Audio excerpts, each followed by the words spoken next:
নমস্কাৰ। বিদেশী দেশত যুদ্ধ হ'লে আমাৰ ভাৰতত কিবা প্ৰভাৱ পৰে নেকি? আকৌ এবাৰ শুনক, বিদেশী দেশত যুদ্ধ হ'লে আমাৰ দেশত কিবা প্ৰভাৱ পৰে নেকি? এই কথা যদি আপোনালোকে আলোচনা কৰে তেতিয়া বুজিব যে আমাৰ প্ৰধানমন্ত্ৰী ডাঙৰীয়াই আপোনাৰ এনেই কৈছে নেকি যে গেছ, তেল, গ'ল্ড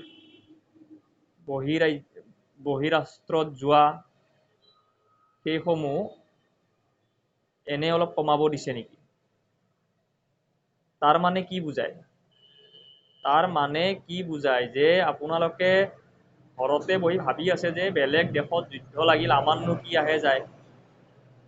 মই দেশৰ কথা ক'ব নাযাওঁ, মই সাধাৰণ ৰাজ্যৰ যদি কথা কওঁ তেতিয়াহ'লে আপোনালোকে বুজিব যদি আমাৰ ওচৰৰ ৰাজ্যৰো যদি কিবা আন্দোলন বা কিবা যুদ্ধ হয় বা কিবা কিবা ক্ষতি সাধন হয় তেতিয়াহ'লে ওচৰৰ ৰাজ্যসমূহৰো বহুত ডাঙৰ প্ৰভাৱ পৰে। ক্ষতি কেৱল নিজা ৰাজ্যতে নহয়, অন্য ৰাজ্যসমূহতো হয়। গতিকে মই ক'ব বিচাৰিছোঁ কি যে যদি বেলেগ দেশত যুদ্ধ হয় তেতিয়াহ'লে আমাৰ ভাৰতত কিবা প্ৰভাৱ পৰে নেকি? নিশ্চয় পৰে। বেলেগ দেশৰ পৰা অহা বস্তুবিলাক, যিমান বস্তু আমাৰ দেশত আহিব সেইবিলাকৰ নাটনি হ'ব, নাটনিৰ ফলত বিভিন্ন জনসাধাৰণৰ সমস্যা হ'ব। কাৰণ বাহিৰা দেশৰ পৰা বহুত বস্তু আহে।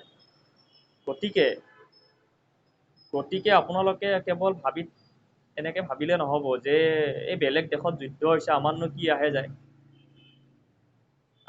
আহে যায়। গতিকে সেই চিন্তাটো কৰিলে আপোনালোকৰ নহ'ব। বুজি পালে? মই সকলোকে এটাই অনুৰোধ কৰিম যে আপোনালোকে যিটো প্ৰধানমন্ত্ৰী ডাঙৰীয়াই অনুৰোধ কৰিছে সেইটো আপোনালোকে অলপ মানি চলক। নিজৰ কাৰণে ভাল। কাৰণ আপোনালোকে যদি যিকোনো বস্তু অতিৰিক্ত যদি আপোনালোকে খৰচ কৰিব, পিছলৈ প্ৰধানমন্ত্ৰীৰ বিপদ নাহে, বিপদটো আমাৰে আহিব। বুজি পালেনে? যদি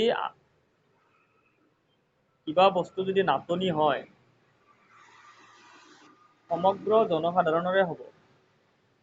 সেই গতিকে আপোনালোকেও যিকোনো বস্তু গাইডলাইন বান্ধি দিছে সেই বস্তুবিলাক আপোনালোকে ভালকে মানি চলক। মানি চলিলে কিজানিবা আমাৰ দেশৰ গোটেই মানুহবিলাক ভালকে চলিব পাৰে।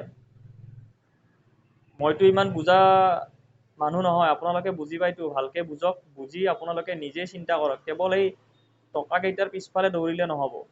ঠিক আছে, যে মোৰ টকা আছে, মই যি মন যায় মই তাকে কিনিম, মই যি মন যায় মই তাকে কৰিম, সেইটো নহয়। আপোনাৰ সেই অভ্যাসটোৰ কাৰণে বহু মানুহ বহুতো সমস্যাত পৰিব পাৰে।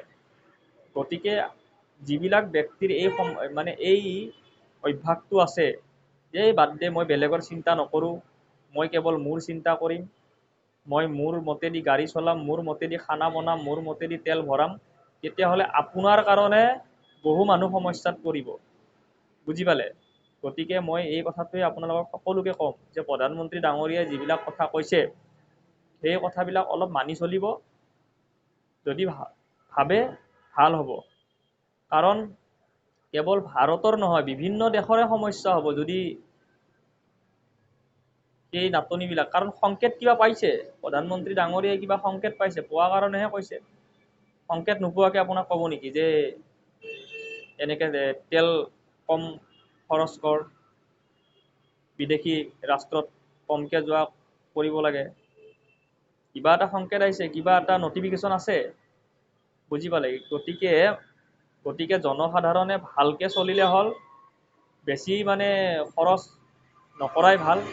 যিখিনি দৰকাৰ সেই দৰকাৰখিনিতো কৰিবই লাগিব। ঠিক আছে, আৰু মানুহে যদি ভাবি আছে যে প্ৰধানমন্ত্ৰী ডাঙৰীয়াই নিজে বহুত VVIPত ঘূৰি ফুৰে, আমাক বুজালে কি হ'ব? তেওঁ দেশৰ প্ৰধানমন্ত্ৰী, তেওঁ ঘূৰিবই। গোটেই দেশখনৰ অভিভাৱক, এটকাকেও যদি এজন মানুহে যদি দিয়ে নহয় তেওঁ সেই ফেচিলিটিত যাব পাৰিব। আপুনি তেওঁৰ লগত নিজকে তুলনা নকৰিব। ঠিক আছে, ভালকে চলিব। ধন্যবাদ।